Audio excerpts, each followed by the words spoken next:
Olá, nesse momento vamos fazer uma breve história sobre o século XX.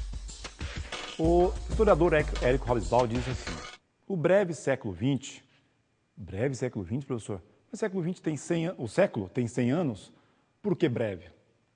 Porque o historiador diz que o necessário do século XX se deu, o século XX se deu de 1914, Primeira Guerra Mundial, até a queda do Muro de Berlim, 89 e 90. Esse é o breve século XX. Nesse momento veremos a Primeira Guerra Mundial, a crise 29, os totalitarismos e, por fim, para nós fecharmos, a chegada do Vargas ao poder. Isso já entrando no Brasil. Entramos agora na Primeira Guerra Mundial. É a primeira grande guerra do século XX. É a guerra que vai mostrar ao mundo as grandes destruições. Só vai ser superada pela Segunda Guerra Mundial. Nesse primeiro momento, a gente tem assim uma formação de grandes grupos. Você se lembra daquela aula que nós falamos sobre o imperialismo? Pois é, agora a gente tem que buscar o imperialismo para entender a Primeira Guerra Mundial. O imperialismo não foi o choque entre nações? Muito bem. A busca dessas nações, ricas principalmente, europeias sobretudo, por mercados consumidores, quem saiu à frente? Inglaterra, Bélgica, Holanda. Quem demorou para sair? Itália e Alemanha. Professor, por quê? Porque Itália e Alemanha atrasaram na busca do imperialismo, na busca de mercados fora da Europa. Porque eles estavam resolvendo um problema interno. Ainda não eram nações em pleno século XX, nem a Itália, nem a Alemanha. E ao se tornarem nações, agora sim vão buscar também um lugar ao sol, ou um lugar entre a África e a Ásia. E a Primeira Guerra Mundial se dá nesse contexto, entre um choque de nações. Primeiro, o Império Anglo com o Império Alemão ou Império Germânico. Esse momento é o momento chave desse choque. Choque por quê, professor? Muito simples. Porque a Inglaterra, anglo, e os alemães, ou países de língua germânica, buscavam localizar-se ou buscavam entender melhor o espaço físico, o espaço político da África e da Ásia. Só que a Inglaterra, vocês já sabem, já estava lá. A Alemanha queria entrar.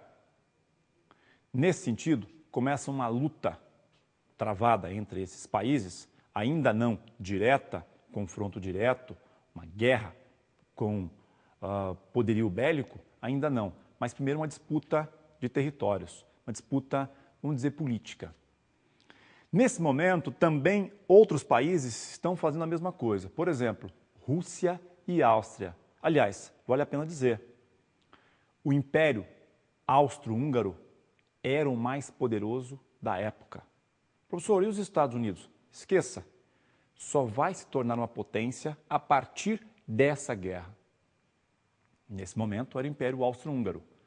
E, portanto, a Rússia e a Áustria, professor, não era a União Soviética? Não, era a Rússia.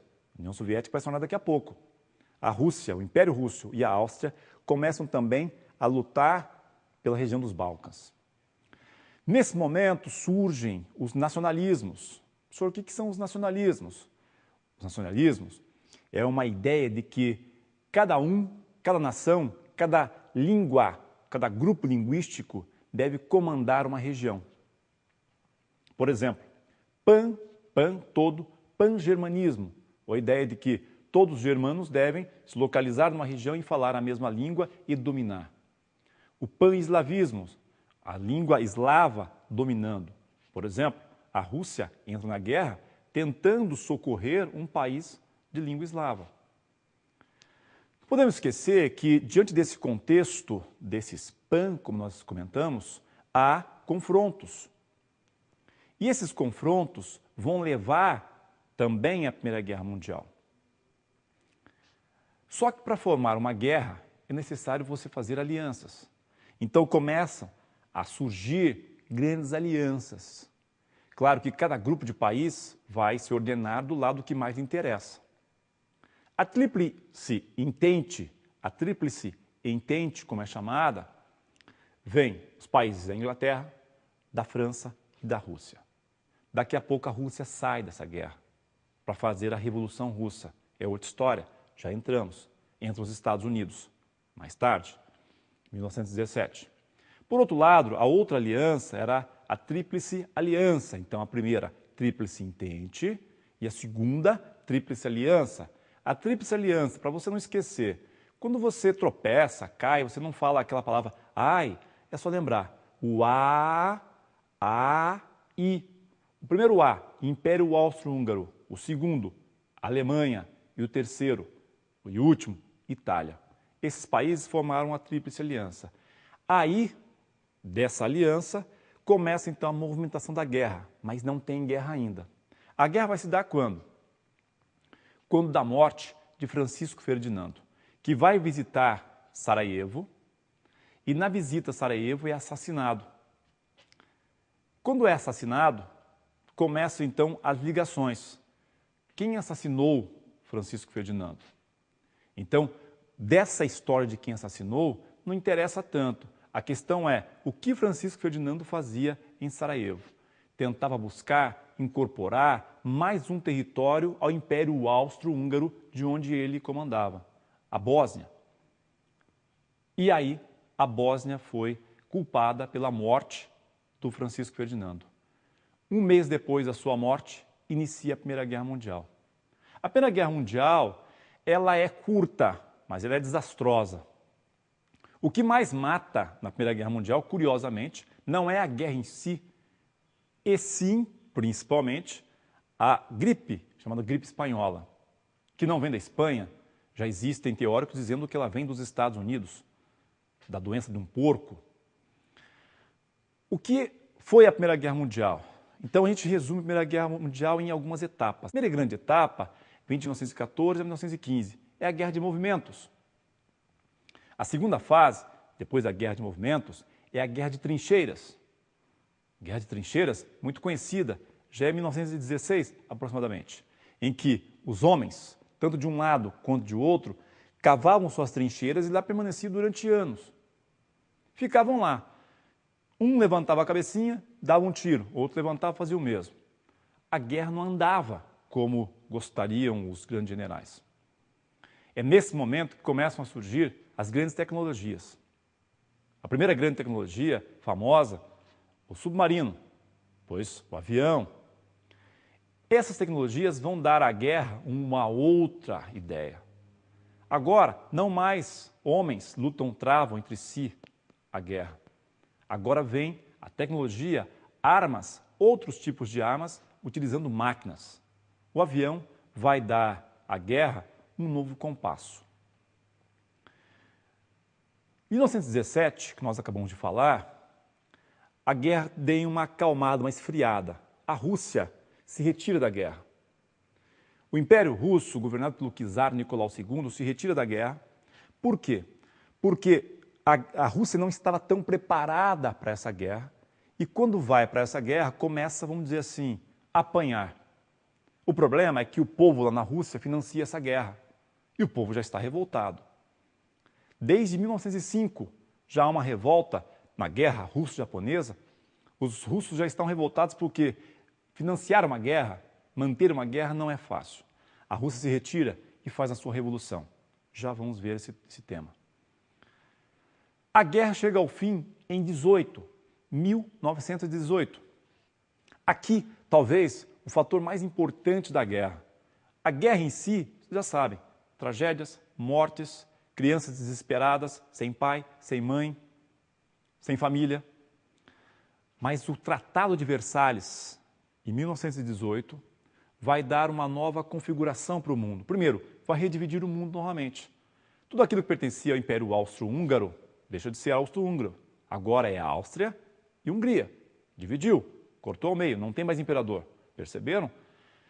A Rússia se isola da guerra. Esqueça a Rússia. Começa então, a Alemanha, a grande perdedora da guerra, foi a grande culpada pelo Tratado de Versalhes. Tratado de Versalhes vai ser assinado em Versalhes, na França. E lá a culpa vai ser jogada para vocês, alemães. Agora, vocês são culpados. Vocês iniciaram a guerra. E quem inicia a guerra vai ter que pagar agora pelo estrago que fez. Os alemães foram culpados, tiveram que entregar todo o seu poderio bélico, tiveram que estabelecer em ata que não teriam um exército superior a 100 mil homens. A Alemanha foi destruída por completo. Como é que levanta isso, professor? Através da República de Weimar. Mas isso é mais tarde. Voltando à Revolução Russa, é preciso entender o porquê dessa revolução. Comentamos agora há pouco. Primeiro, a Rússia vivia uma situação delicada. População pobre, miserável. Sobretudo, o povo mais carente. Tinha ainda o problema do exército e da marinha deles, que não tinha tanto poderio bélico mais. Ou seja, o governo czar financiava uma guerra que não podia. Em 1905, muito antes da guerra, a gente chama de início da possibilidade de ter uma revolução na Rússia. Em 1905 começa uma discussão e vai parar às portas do czar Nicolau II, uma reclamação de que não era possível permanecer numa guerra contra o Japão, que já era uma potência imperialista. O Japão ganha da Rússia. E os russos foram reclamar que não era necessário mais fazer uma guerra. O imperador manda destruí-los todos. É chamado Domingo Sangrento. Em 1917, em fevereiro de 1917, acontece a primeira fase da Revolução Russa. Na primeira fase da Revolução Russa é importante dizer, Kerensky assume esse governo, mas não leva adiante aquilo que a população mais queria. O que a população queria, professor? Muito simples. Paz, sair da guerra. A Rússia continuava na guerra mesmo sem o czar. Pão, ou seja, a população está faminta. E uma melhor distribuição das terras, a terra. Passado um tempo, em outubro, de fevereiro a outubro, governou Kerensky. Kerensky não deu conta do recado. Sobe ao poder através de uma revolução. Lenin, esse sim, começa então a dar uma nova configuração à Rússia. Lenin, a primeira coisa que ele faz é instituir as teses de abril. Ou seja, ele estava exilado e começa a instituição dessas teses. Essas teses é uma configuração de uma Rússia melhor. Primeiro ponto, sem czar. Quem governa agora será Lenin. Isso era 1917, outubro. Um ponto importante da Revolução Russa, a NEP, a nova política econômica. O que é isso, professor? A Rússia tinha como principal fator o capitalismo. A Rússia era capitalista. Mas nesse momento a revolução é socialista. Entenderam isso? Ficou claro? Claro que ficou claro. Muito bem. Se em 1917 a Rússia se torna socialista, então o capitalismo não tem mais tanto poder. No entanto, era importante que o capitalismo permanecesse ali durante algum tempo. A NEP, a nova política econômica, é a recuperação da economia. Vamos pensar assim, aqui nesse círculo está a Rússia. A Rússia se abre para a entrada do capital estrangeiro, sobretudo o capitalismo. Forte. Professor, mas não era um socialismo? Era, mas aguarde.